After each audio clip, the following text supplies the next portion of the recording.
Bonjour, je m'appelle Anita. Bonjour, je m'appelle Rémi et nous sommes tous les deux étudiants à l'IFCV. En option sécurité-sûreté. Quelles sont les missions que tu as découvertes auxquelles tu ne t'attendais pas avant de t'inscrire? Je pensais plus que j'allais être agent de sécurité et puis en final je me suis retrouvée à travailler dans une agence. Du coup j'ai découvert le côté assistante de manager et j'en suis contente. Moi je voulais vraiment avoir un poste d'assistant manager.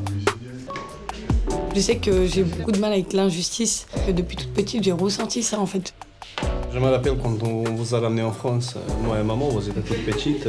Je te voyais pas où je te vois au jour d'aujourd'hui. Je sais pas si tu t'en souviens quand on était à Saint-Denis une fois et qu'il y avait des policiers à cheval et que je t'ai dit dès que je vais grandir, je vais être comme eux et tout. Enfin, tu te souviens? Oui, je me rappelle. Je voulais sauver le monde, plein de choses comme ça, non? L'école, j'ai découvert vraiment un mois de la fin des candidatures à l'IFCV. Là, j'ai rencontré un formateur de sécurité, génial. J'ai trouvé beaucoup de discours communs avec lui, en fait. Tout ce que je voyais en entreprise, je lui disais, bon, bah, j'ai vu ça, il me disait, ça va très bien, on va faire un cours dessus. Et quand j'arrivais en entreprise et que je parlais de ça, j'avais l'impression que les gens, ils disaient, ah, elle sait de quoi elle parle, c'est bon, elle a compris, elle sait pourquoi elle est là. Actuellement, je suis assistant du directeur sécurité-sûreté de Viparis. C'est une entreprise d'événementiel qui organise et gère les congrès en Ile-de-France. Et je suis réserviste chez les pompiers de Paris. À la fin du bac, pour moi, il n'y avait pas de poursuite d'études. Le lycée a commencé donc à parler de cette nouvelle filière qui s'est créée donc il y a qu'un an, d'option sécurité-sûreté. Ça laisse l'opportunité de poursuivre des études pour après même aller jusqu'à une licence, voire éventuellement un master.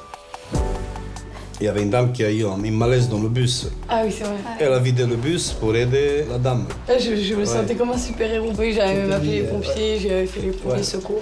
En fait, j'ai tout simplement adoré mes formations. J'ai appris plein de choses sur l'incendie, sur les premiers secours. Ça m'a fait grandir et c'est là que j'ai compris que voilà, c'était vraiment ce que j'aimais. J'aimais bien ça, mais je voulais vraiment le faire en sûreté, en sécurité. Le mot principal, c'est rapport de confiance. Mon directeur sécurité-sûreté me fait énormément confiance. Ça, c'est ce que je veux, c'est ce que justement j'attends en fait parce que j'ai besoin de travailler en autonomie. Aujourd'hui, pour toutes les femmes qui sont dans la sécurité, je pense qu'une femme peut manager des hommes. Elle peut être à la tête d'une entreprise. Lorsque j'ai commencé, il y a très peu de femmes dans la sécurité. Et effectivement, j'ai eu quelqu'un qui m'aidait, qui était une femme. Et mon parcours, en fin de compte, c'est un peu le tien. Donc, de ce que j'ai vécu moi, j'ai pu effectivement m'en servir pour te faire grandir aussi. Manager les équipes m'intéressait énormément et c'est aujourd'hui ce que je réalise et ce dont je suis très fier. Dans tous les cas, la police, c'était mon premier choix. Mon rêve reste toujours le même, hein, rentrer avec un maximum d'études. En fait, faire plein de formations et puis continuer, pourquoi pas être directeur d'agence d'une société de sécurité. Tu vois.